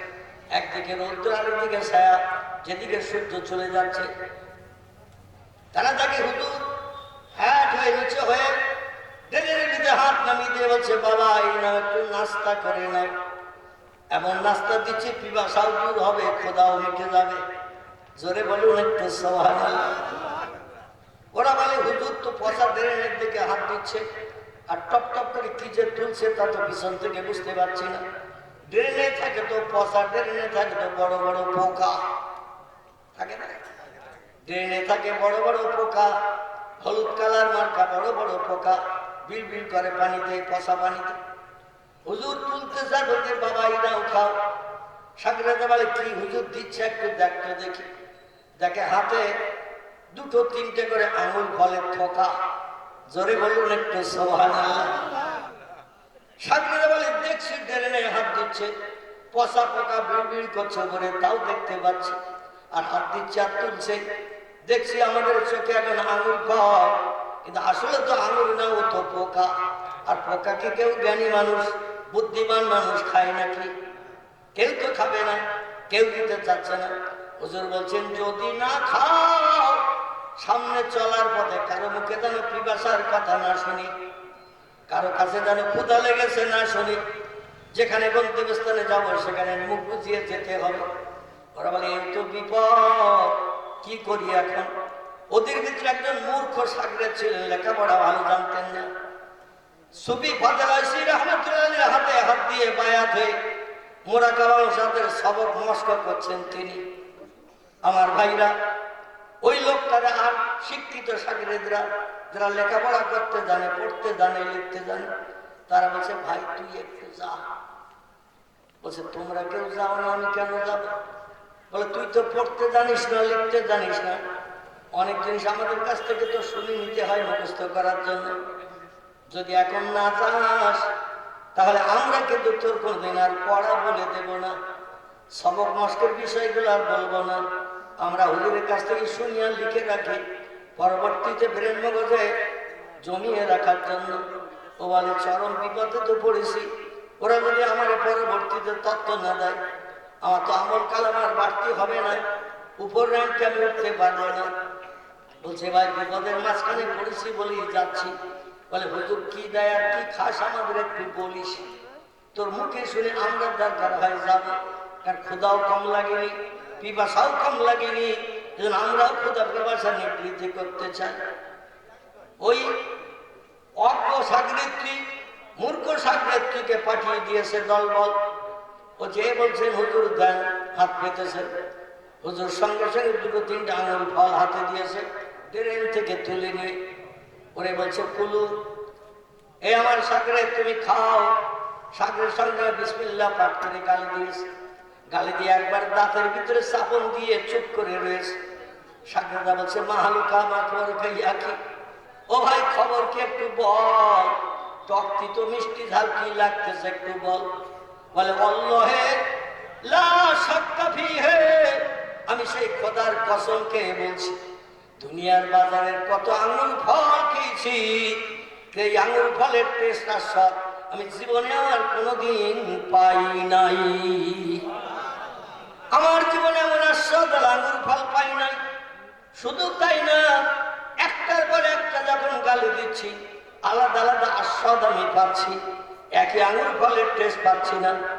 আল্লাহ নবী তিরমিজি শরীফের হাদিসে জানিয়েছেন, জান্নাতের একটা ফল যখন গালে একটু একটু করে কেটে খাবে, একটা ফল যদি 100 বার কামড় দিয়ে খায় 100 রকম ফলের আস্বাদ পাবে। ফলটা শেষ না করা পর্যন্ত ছাড়বে না।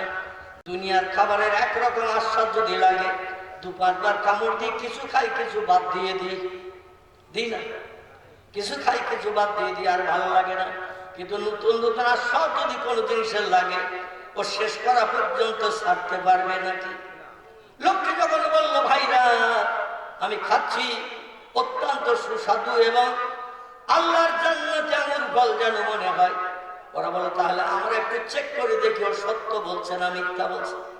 সবাই এবার লাইন দিয়ে মুজাদ্দিদ জামান আবু বকর সিদ্দিক আল কুরাইশির পীর সাহেব সুফি ফজলে হইসি রাহমাতুল্লাহ আলাইহি, কলকাতার মানিকতলার বর্তমান যিনি কবরস্থ হয়ে রয়েছেন, তানার কাছে লাইন দিল শাগরেদরা। বলছে হুজুর আমাদের 2-5টা করে দেন। বলে বাবারা তোমরা তো খেতে চাচ্ছিলে না, একজন শাগরেদ এসেছে তার পেট ভরা চিন্তা নিলাম। বলে হুজুর আমরা একটু চিন্তা ভাবনা করছিলাম, ওর মুখে তথ্য শুনে বুঝলাম যে খারাপ জিনিস পোকা টোকা না, আসলে দিচ্ছেন পোকা হয়ে যাচ্ছে জান্নাতে আঙুর ফল। জোরে বলুন একটু সুবহানাল্লাহ। সুফি ফজলে এসে বললেন, বাবা আল্লাহর যারা আপন বানায়, আল্লাহর যারা আপন বানায় আল্লাহ তাদের আপন বানিয়ে নেন। দুনিয়ার হায়াতের জিন্দেগিতেও জান্নাতে নেমত বান্দারা আদায় করে নেন। এনার মুরিদ মোতাকিদ হওয়ার কারণে, মুরাকাবা মস্কির সবক আমল করার কারণে জান্নাতে নেমত এই সুফি ফজলে হইসি রাহমাতুল্লাহ আলাইহি ওদের পান করে দিলেন, খাইয়ে দিলেন। বললো আমরা আঙুর ফল গোটা কয়েক খাওয়ার কারণে আমাদের পিপাসাও দূর হলো, ক্ষুধাও মিটে গেল, কোনো খাবারের চাহিদা আমাদের আর থাকতো না। জোরে বলা যাবে না একটু সুবহানাল্লাহ। ইলমে জাহিলির আলেম যারা কোনদিন মেনে নেবে না এটা তারা, কিন্তু ইলমে বাতিনের আলেম যারা প্রত্যেকে কথাটা বিশ্বাস করতে শস্য দানা পরিমাণ দেরি করবে না। আল্লাহ যেন সেই ইলম আমাদের দান করেন, রাত জেগে জেগে আল্লাহর নামে তাসবিহ পড়ার কারণে। জোরে বলুন একটু আমিন। এই লোকটি বলল, বাবা শাগরেদেরা খুব বেশি দিন হয়তো পৃথিবীতে হায়াতে বেঁচে থাকবো না, আল্লাহ ডাক দেবেন চলে যাব, বয়স হয়ে গেছে। তবে বাবারা আমি তোমাদের কাছে একটা উপদেশ দিয়ে যাচ্ছি, একটা কথা রেখে যাচ্ছি, যেখানে আমার মরণ হবে ওইখানে আমার কবরস্থ করিও, আমার লাশ ওখান থেকে উঠিয়ে যেন অন্য কোনো জায়গায় নিয়ে যেও না। শাগরেদরা বলল, হুজুর মরণ যদি হয় 3 তলা ছাদের উপরে। বলে ওইখানে কবর দিও। বলে 3 তলা ছাদে কি কবর হয়? বলে আল্লাহ নিশ্চয়ই কবরের ব্যবস্থা করে দেবে। আল্লাহ যদি ব্যবস্থা করে ও 20 তলা ছাদের উপরেও কবর দেওয়া যাবে না, যাবে না। তবে আল্লাহ পাক কোনো বান্দারে দুরূহ কাজ করার না, যেটা সহজ সেটাই করার। শাগরেদরা বলে হুজুর যদি কবর দেওয়ার মতো জায়গা হয় অবশ্যই যেখানে মারা গেছেন সেখানে কবর দেব। তবে আমাদের একটি কথা, কত ভালো ভালো কবরস্থান থাকতে আপনি যেখানে মরবেন সেখানে কবরের কথা বললেন। অধিকাংশ মানুষ বাড়িতে মৃত্যুবরণ করে, ঘরে মরে, বারান্দায় মরে, হসপিটালে মরে, নার্সিংহোমে মরে, জামার বাড়ি শ্বশুর বাড়ি যায় সেখানেও মরণ হয়, হয় না? হয় না? রাস্তাঘাটে অ্যাক্সিডেন্ট হয়, সেখান থেকে লাশ খুঁটিয়ে তুলে নিয়ে ঝুড়িতে করে নিয়ে অ্যাক্সিডেন্ট হলে হয়তো এমন করে ছিন্ন বিচ্ছিন্ন হয়ে যায়, কুড়িয়ে নিয়ে আপনজনেরা দেশের বাসতলায় যে কবর দেয়। হুজুর আপনার কবর যেখানে মরণ হবে সেখানে দিতে হবে, বিষয়টা বুঝলাম না। উনি বলেন নবীর জীবন আদর্শ বাস্তব জীবন, খুব বেশি আমি আমল করতে পারি নাই, খুব বেশি রূপদান করতে পারি নাই বাবা। তা পয়গম্বর মুহাম্মদ রাসূলুল্লাহ জীবনের শেষ সুন্নতটা আমি আমার জীবনের সঙ্গে প্রতিফলিত করে কিয়ামত পর্যন্ত আদায় করে কবরে থাকতে চাই। আমরা কেউ কোনদিন এমনটা মনে করেছি কি? নবী বলছেন মান তামাসসাকা বিসুন্নতি ইনদা ফাসাদি উম্মতি ফালাহু আজরু মিআতা শহীদান। জোরে বলুন একটু আল্লাহু আকবার। পয়গম্বর 1450 বছর আগে জানিয়ে দিয়ে গেছেন, আখিরি জমানায় শেষ যুগে মানুষ যখন আমার সুন্নতের পায়রবি করবে না, আমার সুন্নতের আদর্শ মোতাবেক চলাফেরা করবে না, সেই যুগে সেই সময় কোন একজন ব্যক্তি আখিরি জমানায় একেবারে শেষ যুগে আমার একটা সুন্নত চালু রেখে, একটা সুন্নত জিন্দা রেখে পৃথিবীতে আমল করে যদি চলে, আল্লাহ পাক হাসরের মাঠে তাকে 100 শহীদের মর্যাদা দিয়ে হিসাব নিকাশ বিহীন জান্নাত হালাল বানিয়ে দেবে। নারায়ে তাকবীর। এই যে টুপি মাথায় দেয় এটা কার সুন্নাত? এই যে মুখে দাড়ি রেখেছে এটা কার সুন্নাত? এই যে লম্বা নিচে হাঁটু নিচে জামা গায়ে দিয়ে এটা কার সুন্নাত? আরে নবী বলছেন আখিরি জমানার শেষ যুগে, এই জমানাটা আখিরি জমানা কিনা, এই জমানাটা শেষ জমানা। অনেক বিচক্ষণ পণ্ডিতরা, কোরআন হাদিসের বিজ্ঞ ব্যক্তিরা বলছেন ইমাম মেহেদীর জন্ম হয়ে গেছে, মানে পৃথিবীর একেবারে শেষ পর্যায়ে চলে এসেছে। এখনো তিনি প্রকাশ পাননি, তবে খুব তাড়াতাড়ি প্রকাশ পাবেন এমন তথ্য দিচ্ছেন অনেক বিজ্ঞ আলেম পণ্ডিতেরা। যাই হোক, এই যুগটা হলো শেষ জমানার যুগ।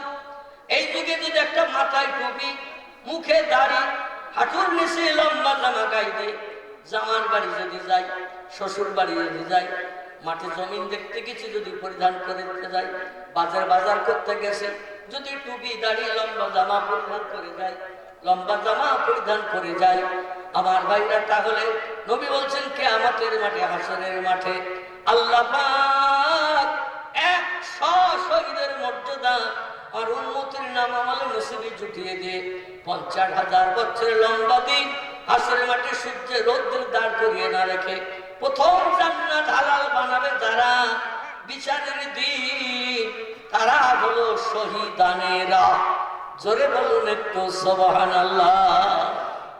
নবীজির একটা সুন্নাত যদি আমরা এই যুগে আমল করে চলতে পারি, ওয়াজ নসিহতের মজলিসে এসে বসতে হবে না, কোরআন হাদিসের কথা শুনতে হবে না, নবীর মহব্বতে একটা সুন্নাত যদি জীবনের সঙ্গে ওতপ্রোতভাবে জড়িয়ে নিতে পারি, এটাই আমাদের জন্য এনাফ, যথেষ্ট হয়ে যাবে। আল্লাহ সেই তৌফিক আমাদের সকলকে যেন দান করেন। জোরে বলুন একটু আমিন। একটু মহব্বতের দরুদ শরীফ। আল্লাহ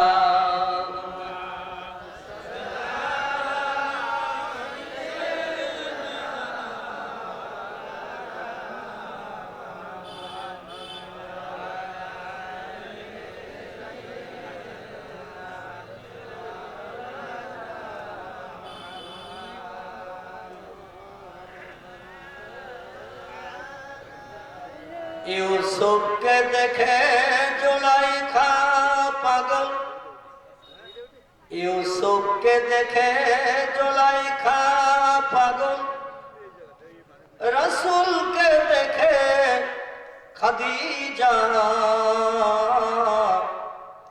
সেই আশিকে মুসলিম পাগল, দরুদ পড়ো মুস্তাফা, আল্লাহুম্মা সাল্লি আলা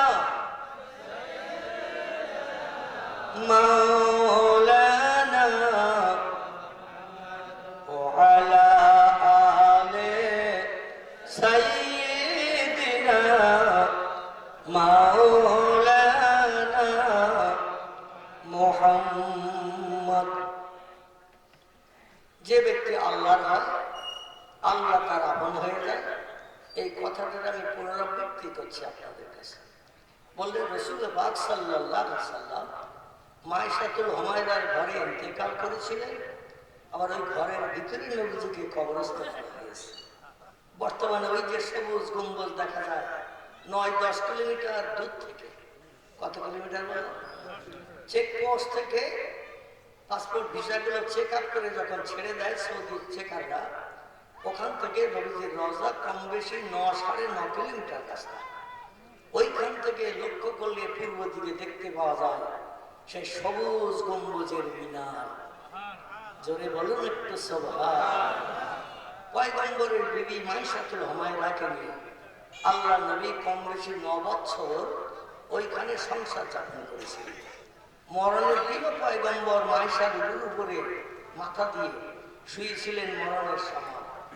ইন্তেকালের পরে মায়েশাকে হুমায়রা রাসূলকে ঘরের ভিতরে শুয়ে রাখলেন সাদা কাপড় দিয়ে। সাহাবীরা দলে দলে আসছেন, দেখছেন। তো রসুল ইন্তেকাল করলেন যে ঘরে, মরণ হলো সেই ঘরে। এখন নবীর সুন্নত আদায় করতে আমরা যদি চাই তাহলে সেটা ভালো কাজ হবে না খারাপ কাজ হবে? একটা সুন্নত আদায় করলে আসলে 100 শহীদের মর্যাদা পাওয়া যাবে। একটা শহীদের মর্যাদা কোনো ব্যক্তির নসিবে যদি জোটে, 50,000 বছর লম্বা দিন সূর্যের রোদ্দুরে তা দাঁড়াতে হবে না, সেই হিসাব নিকাশবিহীন জান্নাতে যাওয়ার সুযোগ পাবে। জোরে বলেন সুবহানাল্লাহ। এখন এই সুযোগটা আমরা পাওয়ার জন্য জলসা শেষে বাড়ি যেয়ে যদি বলি, খোকার মা এই খাটের উপরে প্রতিদিন রাত্রে থাকে, না জানি আল্লাহ রাতের বেলা যদি মরণ করে কি দিনের বেলায় খাটের উপরে শুয়ে থাকতে যদি আল্লাহ দিয়ে সামনে মারা দেয়, তো মরণ আমার এই ঘরের ভিতরে হবে। তো আমি নবীজির জীবনের শেষ সুন্নতটা আদায় করে কবরে যেতে চাই। যদি এই ঘরে আমার মরণ হয়, তো এই ঘরে খাটের তলায় কিংবা তত্ত্বকেশের তলায় আমার কবর দিস। আপনাদের এলাকার কত মেয়ে মেনে নেবে বলেন তো একটু কথাটা? হ্যাঁ, কেউ মানবে না। আর হিসাব নিকাশের হাত থেকে বাঁচার জন্য, সূর্যের রৌদ্র থেকে নিষ্কৃতি পাওয়ার জন্য নবীর সুন্নত আদায় করে কবরস্থ হব। যেখানে মারা গেছি ঘরে সেখানে কবর দেওয়ার কথা বললে মেয়েরা রাজি হবে তো? বলবে তুমি মরো আগে, তারপরে চিন্তা ভাবনা করছি কোথায় দেব। ঠিক না ভুল? এমনকি যদি জিজ্ঞাসাবাদ করা হয় কোথায় চিন্তা ভাবনা করবে, পুকুর পাড়ের ওই নিচের দিকে। মাঝে মধ্যে পুকুরে যখন গোসল করতে যাব, তোমার কবরের উপরে খেজুর পাতা যে কোথায়, ওটাও যেন দেখতে না পাই। কারণ তোমার কবরের উপরে খেজুরের পাতা পোতা আছে, বাইরের থেকে যদি দেখি আমার মনের ভিতরে ভয় হয়। কিংবা ঘরে যদি তোমার কবর দেয় আর উপরে যদি আমি তত্ত্ব বসে খাটে শুয়ে থাকি, আর 1:30টার সময় যদি একবার আমি না বলে ডাকো, আমার তো স্ট্রোক হয়ে মরণ হয়ে যাবে। চাই না তোমার ঘরে রেখে ঘরে খাটে বসে। দুনিয়ার কোন মেয়ে রাজি হবে, কিন্তু একজন নারী রাজি হয়েছেন। ইনি হলেন আবু বকর সিদ্দিকের কন্যা উম্মুল মুমিনিন মাইশাতুল হুমায়রা রাদিয়াল্লাহু আনহা। জোরে বলুন একটু সুবহান। রাসূল যে ঘরে ইন্তেকাল করেছে ওই ঘরেই পয়গম্বরকে কবরস্থ করা হয়েছে। এখনো যত দেশের হাজিরা যায় প্রিয় নবীর কবর জিয়ারত করতে, ওই মায়েশার ঘরেই জিয়ারত করে আসে। জোরে বলুন সুবহান। আমার ভাইরা খুব ভালো করে বুঝুন। উনি বললেন আমার মরণটা যেখানে হবে নবী সুন্নত আদায় করে কবরস্থ হয়ে থাকতে চাই, সেখানে আমার কবর দিও। আল্লাহ ছাদের উপরে ইন্তেকাল করেন নাই, ঘরের ভিতরে ইন্তেকাল করার নাই, ঘরের বারান্দায় ইন্তেকাল করার নাই, হুজরা গৃহে ইন্তেকাল করার নাই। ওনাকে ইন্তেকাল করিয়েছে আচার্য প্রফুল্ল চন্দ্র রোডের উপরে। শত শত হাজার হাজার গাড়ি যে রোডে পিপিলিকার সারির মতো চলতে থাকে, কলকাতা টাউন, কলকাতা শহর, পিছনে পিছনে পিপিলিকার সারির মতো গাড়ি চলে। এই রাস্তায় আর হয়ে শুয়ে পড়েছেন উত্তর দক্ষিণে। জোরে বলুন সুবহানাল্লাহ। রাস্তা পূর্ব পশ্চিমে রাস্তা, উত্তর দক্ষিণে যদি আর হয়ে একটা মানুষ শুয়ে থাকে, গাড়ি চলতে পারবে? গাড়ি চলতে পারবে না, গাড়ি এসে সব দাঁড়িয়ে গেল। কলকাতার প্রধান কেন্দ্রভূমি, কলকাতার প্রধান কেন্দ্রভূমি লালবাজার, সেখানে খবর দেয়া হলো। খবর দেওয়ার পর ওখান থেকে ক্রেন মেশিন নিয়ে আসলো। ইঞ্জিনিয়ারদের বানানো যে ক্রেন মেশিন বর্তমান দুরূহ কাজকে সহজ করছেন যে মেশিনের মাধ্যম দিয়ে, এই ক্রেন মেশিন নিয়ে আসা হলো। ফকিরের পায়ে শিকল বেঁধে দেওয়া হলো, দড়ি নয় শিকল, লোহার শিকলের দড়ি পায়ে বেঁধে দেওয়া হলো। মেশিন স্টার্ট দিয়ে ফকিরকে টেনে নিয়ে যাওয়া হবে কলকাতা লালবাজারে। ওখান থেকে মুসলমানদের কবরস্থান যেখানে আছে পাক সার্কাসের দিকে, সেখানে কবরস্থ করা হবে।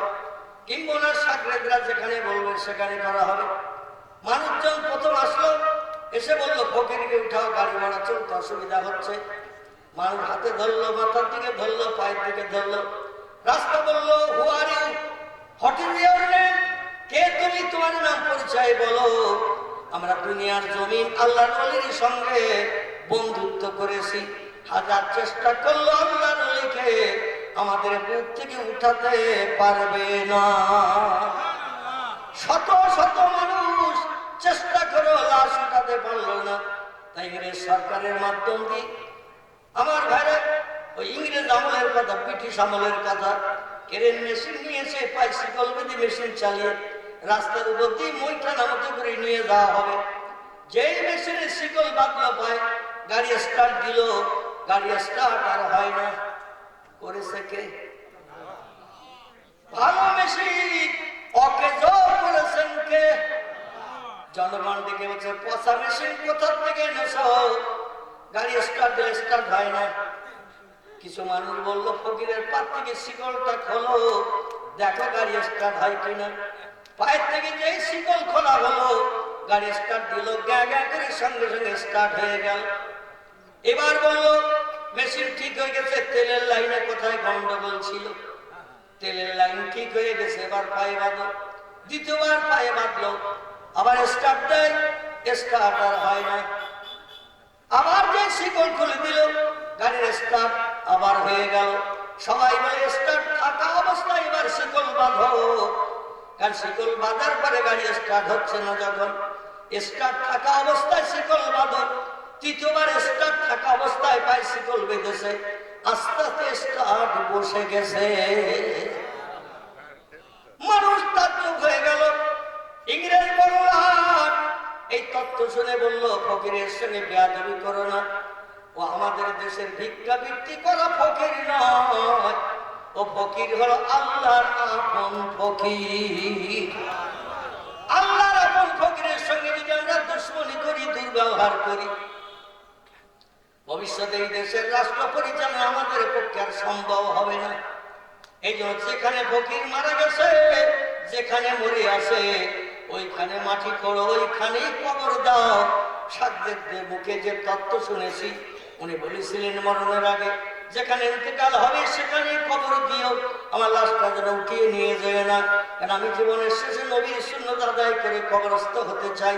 এই জন্য যেখানে উনি মারা গেছে ওইখানে পাশে কবর খোঁড়ো, সেখানেই কবর করা হলো। আল্লাহ লাশটা এবার ধরে কাফনের কাপড় পরিয়ে, একটু পানি দিয়ে গোসল করিয়ে কাফনের কাপড় পরিয়ে কবরে নামানো হলো। আল্লাহর ওলির দেহ থেকে ডেন্ডারাইট, অ্যারোডাইট, কাঁটা ছাড়িয়ে গেল। জোরে বলুন একটু সুবহানাল্লাহ। রাস্তায় কবর দেয়া হয়ে গেল। ইংরেজ সরকার বলল রাস্তা ঘুরিয়ে দাও সাইড দিয়ে, আল্লাহর ওলির বুকের উপর দিয়ে গাড়ি চালানো যাবে না। তাহলে আমরা ইংল্যান্ডের দেশ থেকে এসেছি এদেশে আমাদের রাষ্ট্র পরিচালনা সম্ভব হবে না। ফকিরদের দোয়া স্রষ্টার সঙ্গে বিদ্যুতের মতো কবুল হয়। এই ওলিদের সংস্পর্শে যারা যেতে পারবে, একটু তাহাজ্জুদের নামাজ বেশি বেশি করে পড়তে হবে। রাতের গভীরের নামাজটির নাম হলো তাহাজ্জুদ। ওমিনাল লাইলি ফাতাহাজ্জাদ বিহি। যে লোকটি রাতের গভীরে তাহাজ্জুদ নামাজ পড়ে, আল্লাহর নৈকট্য লাভ করতে তারা তাড়াতাড়ি পারে। ফজরের নামাজের পরে ইশরাকের নামাজ যারা পড়ে, আল্লাহর নৈকট্য লাভ তাড়াতাড়ি করতে পারে। আবার চাষের নামাজ সকাল 10টার পরে যারা পড়ে, আল্লাহর নৈকট্য লাভ তারা তাড়াতাড়ি করতে পারে। মাগরিবের নামাজের পরে আওয়াবিনের নামাজ যারা পড়ে, আল্লাহর সঙ্গে গাঢ়তর সম্পর্ক তৈরি করতে দেরি হয় না। এরা হলো পীর মাশায়েখের দল।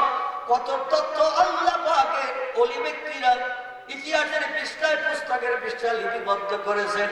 এমনি এমনি গোপ্রসাবের মতো বিবির পাশে নিয়ে নাক ডাকিয়ে ঘুমালে আল্লাহর সঙ্গে আপন সম্পর্ক বানানো যাবে না। আল্লাহর সঙ্গে আপন সম্পর্ক বানাতে গেলে বিছান সজ্জায় লাথি মারতে হবে, বিবি বাচ্চার মায়া পরিত্যাগ করতে হবে, ঘুমকে হারাম করতে হবে। কারণ রাতের গভীরের ইবাদতটা আল্লাহর কাছে সব থেকে বেশি প্রিয়। আমার ভাইরা, আমি আপনাদের কাছে একটা অনুরোধ রাখবো, কর্তৃপক্ষ, যুবক ভাইরা অক্লান্ত পরিশ্রম করে আপনাদের সাহায্য সহযোগিতা নিয়ে এই সুন্দর ইসলামী পরিবেশ বানিয়েছেন। এজন্য আমি কমিটির ছেলেদের একটু আপনাদের ভেতরে যেতে বলবো। আমি আর আপনাদের উঠতে বলবো না, আমি অধম, আমার হাতে আর হাত লাগাতে বলবো না। ছেলেরা একটু আপনাদের কাছে যাবে। এরকম ভালো ভালো কোরআনী মজলিস, পয়গম্বর এবং আল্লাহর ওলি ব্যক্তিদের জীবন আদর্শের কথা শুনে আমাদের চরিত্র পরিবর্তন করে আল্লাহ যাতে হতে পারি। এরকম ভালো মজলিস হওয়া ভালো না খারাপ? যদি ভালো হয় আপনারা যুবকদের মুখে একটু হাসি ফোটাবেন। যার যেমন পারকতা ক্ষমতা আছে, আমি যুবক ছেলেদেরকে পাঠাচ্ছি আপনাদের ভিতরে, আপনি একটু পকেটে হাত দেবেন, একটু পকেটে হাত দেবেন। আর সাদাকাতুল তারাতুল বালা, পয়গম্বর মুহাম্মদ রাসূলুল্লাহ জানাচ্ছেন ভালো কাজে যারা দান সাদকা করে আল্লাহ তাদের বালা মুসিবত রোগ বেমারি দূর করে থাকেন। জোরে বলুন একটু সুবহানাল্লাহ। শুধু তাই নয়, কোরআন এসেছে মান জাআবিল হাসানাতে ফালাহু আশরু আমসালিহা। যে লোকটি ভালো কাজ আমার ব্যাংকের বইতে 1 টাকা জমা করে, আমি সঙ্গে সঙ্গে 10 টাকা লাভ তার হাতে হাতে দেখাই। যে বান্দা ভালো কাজে চাওয়ার আগে দান করে যায়, আমি আল্লাহ 10 গুণ থেকে 70 থেকে 700 গুণের জাযা বৃদ্ধি করিয়ে ফকিরকে আমি আমির বানাই, গরিবকে আমি ধনী করাই। আল্লাহ বলেছেন আল্লাহু গানিয়ুন ওয়া আনতুমুল ফুকারা। যত কোটি টাকার মালিক তোমরা আছো পৃথিবীতে, তোমরা হলে আমার কাছে সব ফকির। কি আল্লাহ বলছেন তোমরা যত কোটি টাকার মালিক আছো আমার কাছে তোমরা সব ফকির। আমি আল্লাহ হলাম ধনী, আমি হলাম এই পৃথিবীতে সব থেকে উচ্চ মর্যাদাবান সম্মানীয় ব্যক্তি। আমার অর্থের কোনোদিন কমতি হয় না। বান্দাদের আঙুল ফুরিয়ে আমি রাতারাতি কলা গাছ বানিয়ে দিতে পারি। এই জন্য কোরআনের মজলিসের ইজ্জতের খাতিরে, বিশ্বনবীর মহব্বতের এই মজলিসের ইজ্জতের খাতিরে একটু পকেটে হাত দেবেন। ছেলেরা কই? আমাদের আয়োজক কমিটির যুবকেরা আপনারা একটু ভিতরে চলে যান। সম্মানিত সুদীবৃন্দ, আপনারা কেউ উঠবেন না, এক্ষুনি হুজুর কেবলা মাহফিলে চলে আসেন। আমাদের মাহফিলের যুবকেরা যারা আছো তোমরা একটু ভিতরে চলে যাও। আমার মা বোনেদের কাছে ভলেন্টিয়ারদের ভিতরে কিছু ছেলে, এলাকার ছেলে যারা মায়েদের কাছে চলে যান। মায়েরা আপনারা আসলের মুড়োটা একটু খুলবেন। আসলের মুড়োটা খুলে দিয়ে আপনার যেমন পারকাতার ক্ষমতা আছে আপনারা সকলে সাহায্য করবেন। ছেলেদের উদ্যমকে নষ্ট করাবেন না। ছেলেরা যাতে আগামী বছর আবার দিন শরীয়তের কিছু আলোচনা আপনাদের শোনাতে পারে এবং আল্লাহর জান্নাত পরকালে কোটি কোটি কোটি কোটি বছর আল্লাহর জান্নাত আপনাদের নসিবে জুটাতে পারে। আল্লাহ পাক সেই সমস্ত ভালো ভালো কথাগুলো আমাদের সকলকে শোনার তৌফিক দান করেন। সকলে বলুন আমিন। একটু মহব্বতে জিকির করেন, লা ইলাহা ইল্লাল্লাহ, লা ইলাহা। কেউ যেন বঞ্চিত হবেন না। সকলে পকেটে হাত দেবেন। দরকার আগামীকাল 3 কাপ চা খাবেন না, 1 বান্ডেল বিড়ি আগামীকাল কিনবেন। সে বিড়ির পয়সাটা অন্তত ছেলেদের চলবে। একদিন বিড়ি না খেলে আর মরবে, মরবে নাকি? একদিন যদি 3 কাপ চা না খান তাহলে আপনার অসুবিধা হবে নাকি? আমি তো আপনাদের নেক খাস দেওয়ার বাবার কথা 40 বছর আমি চায়ের কাপে হাত দিই। ক বছর বললাম? 40 বছর হলো। 1985 সাল থেকে নিয়ে যে বছর আমি কলকাতা আলিয়া থেকে টাইটেল 2য় বর্ষে পাশ করার পরে বাড়ি ফিরি, তারপরেও 2 বছর কলকাতায় বঙ্গবাসী কলেজে বিএ পর্যন্ত পড়াশোনা করেছি। আমি সেইখান থেকে 85 সাল থেকে নিয়ে এই বর্তমান 2025 হিসাব করলে দেখবেন প্রায় 40 বছরের কাছাকাছি। চায়ের কাপে আমি অত হাত দেয় না, তা আমি মরে গেছি না। তো কালকে অন্তত 3 কাপ যদি চা প্রতিদিন খান, ওই চায়ের পয়সাটা ছেলেদের গামছায় একটু দিয়ে দেন। কেউ বঞ্চিত হবে না। হুজুর আসেন, তিনি দোয়া সবসানি করবেন, যা শেষ ভালো তার সব ভালো। এই জন্য